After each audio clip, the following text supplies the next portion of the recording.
Nous fuyions comme le vent. Mais les dragons venaient comme la pensée. Mon compagnon, voyant qu'il n'y avait pas d'autre moyen de leur échapper, s'arrêta, leva la main sur eux et les transforma en rochers. Nous continuâmes notre route et fûmes bientôt revenus à la clairière d'où nous étions partis et qui appartenait au renard.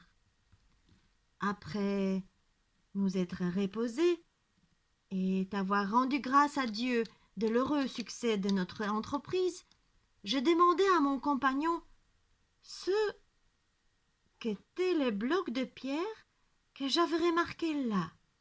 « Ah !» me fut-il répondu. « Si je te le dis, tu le regretteras. Mais si je ne te le dis pas, tu le regretteras aussi. »« Dis-le-moi donc, je t'en prie, » répliquai-je. « Ce sont tes frères, » m'apprit-il. Au lieu de faire comme toi et d'accueillir charitablement ma prière, ils ont lancé leur lévrier sur moi, prolongeant ainsi le sort odieux qui me condamnait à porter la peau du renard. Et moi, je les ai pétrifiés. Par affection pour moi, lui dis-je, au nom de notre amitié, je t'en prie, fais-en les hommes à nouveau. Ton amitié m'est chère, répondit-il. Qu'il soit donc fait selon ton désir, mais tu le regretteras. Et en une seconde, je ne sais quel geste il fit de la main, un frisson sembla parcourir la pierre et mes frères revinrent à la vie, tout étonnés de se trouver en face de nous. Nous prîmes congé de mon compagnon et nous voilà sur le chemin du retour. Mais mes aînés, semble-t-il, ne me pardonnaient point mon succès. « Frère, me dit-il, quand nous eûmes cheminé quelque temps, nous voilà fatigués et il fait bien chaud. Il y a près d'ici un étang que nous connaissons. Allons-y boire un peu et nous rafraîchir. » Je les suivis de confiance. L'aîné but, les seconds but. Quand vint mon tour, je m'étais agenouillé sur le bord, comme ils l'avaient fait eux-mêmes, pour tâcher d'atteindre l'eau avec ma bouche, quand tout à coup je sentais une horrible douleur aux jambes. Je voulus me retourner pour en voir la cause. Impossible de me mettre debout. Mes frères m'avaient coupé les deux jambes à hauteur du genou et continuaient leur route, sourds à mes prières et à mes gémissements. J'ai resté 3 jours et 3 nuits dans le voisinage de l'étang. Mon pauvre cheval, chaque fois qu'il voyait quelque bête féroce, s'avançait vers moi, me soulevait de ses dents par mes habits et fouillait aussi loin qu'il pouvait, ruant avec une vigueur telle qu'aucun fauve n'osait l'approcher. Le 4e jour, enfin, nous rencontrâmes un aveugle qui lui aussi avait avancé péniblement à tâtons. « Qui va là ?» demandai-je. « Un malheureux infirme, » répondit-il. Et il me conta comment ses frères lui avaient arraché les 2 yeux. Je lui contai comment les miens m'avaient coupé les jambes. Alors, « Tu ne sais pas, dit-il, unissons-nous et lions amitié. Moi j'ai des jambes, toi tu as des yeux. Je marcherai pour toi, tu verras pour moi. Et je sais que nous devons trouver dans ces parages un scorpion géant dont le sang peut guérir toutes les maladies. Nous tombâmes d'accord et fîmes route ensemble, jusqu'à ce qu'enfin nous découvrîmes la demeure du scorpion, lequel était absent. L'aveugle me posta derrière la porte et me dit de sabrer le scorpion dès qu'il entrerait. Lui-même se cacha derrière le poêle.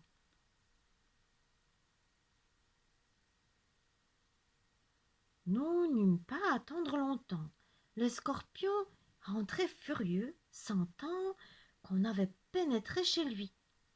Son aspect m'épouvanta, mais à peine qu'il fut entré, eh bien, à m'apporter que, d'un coup terrible, je tranchai ses 3 têtes à la fois. Je m'enduis aussitôt de son sang encore chaud et, approchant mes jambes du genou, elles s'y collèrent comme si elles n'avaient jamais été séparées. J'en baignis également les yeux de l'aveugle, qui sur-le-champ retrouva la vue. Et, rendant grâce au ciel, nous partîmes chacun de notre côté.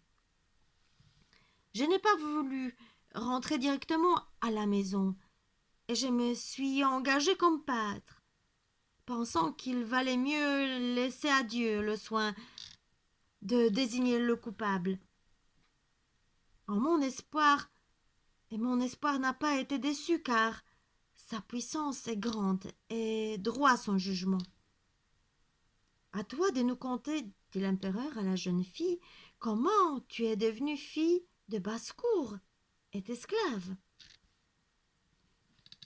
Après avoir coupé les jambes de leur frère cadet, l'un des fils de sa majesté s'empara de moi, et l'autre de l'oiseau mage. Je pleurais à chaudes larmes d'être séparé du plus jeune fils de sa majesté, que je ne voyais point avec l'indifférence, moi qui avais été témoin de sa bravoure. Mais les 2 aînés voulaient m'efforcer à épouser l'un d'entre eux, qui promettait à me prendre pour femme aussitôt arrivé à la cour.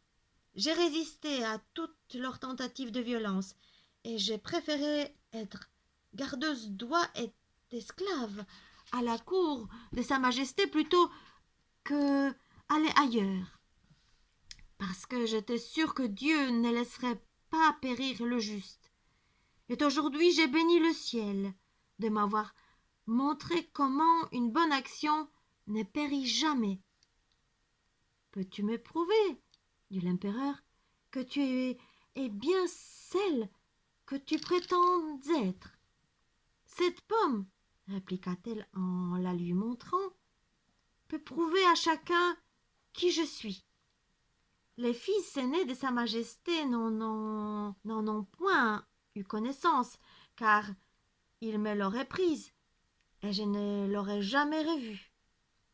Elle sortit en terrain libre, claqua 3 fois d'un petit fouet au-dessus de la pomme, et des palais s'élevèrent qui n'avaient point leur pareil dans tout l'empire. L'empereur lui-même s'en émerveilla, mais lorsqu'il voulut fêter le retour de son cadet, « Père, dit celui-ci, avant de remercier Dieu d'être revenu sain et sauf, je voudrais que nous allions, mes frères et moi, nous faire juger par lui. » L'empereur ne put s'y opposer. On amena les 2 frères, qui tombèrent à genoux et implorèrent le pardon du plus jeune. « Si Dieu vous pardonne, dit-il, je vous pardonnerai aussi. » Force leur fut d'en passer par où ils voulaient. Devant l'église, à l'égale distance l'un de l'autre, on plaça 3 troncs d'arbres évidés.